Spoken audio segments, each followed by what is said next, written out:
wa Kaskazini Mashariki wamesema wanajivunia hatua ya serikali kuichagua kaunti ya Wajir kwa mwenyeji wa sherehe za Madaraka Day kwa mara ya kwanza. Mbunge wa Elders Adan Keynan amesema uamuzi huo ni heshima kubwa kwa wananchi wa Wajir na eneo lote la Kaskazini Mashariki.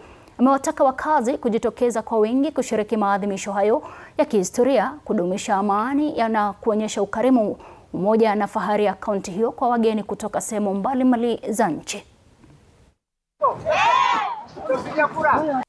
Ningependa nishukuru Mheshimiwa Rais kwa kuitikia mwito wetu kama viongozi wa kaunti ya Wajir.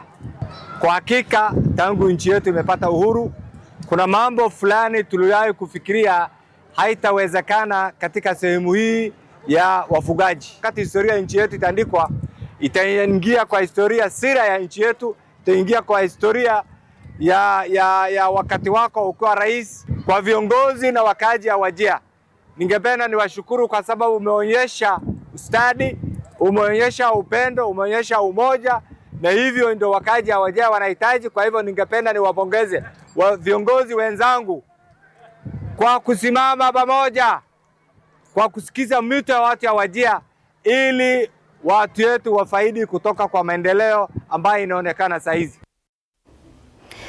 Na mtazamaji, kufikia hapo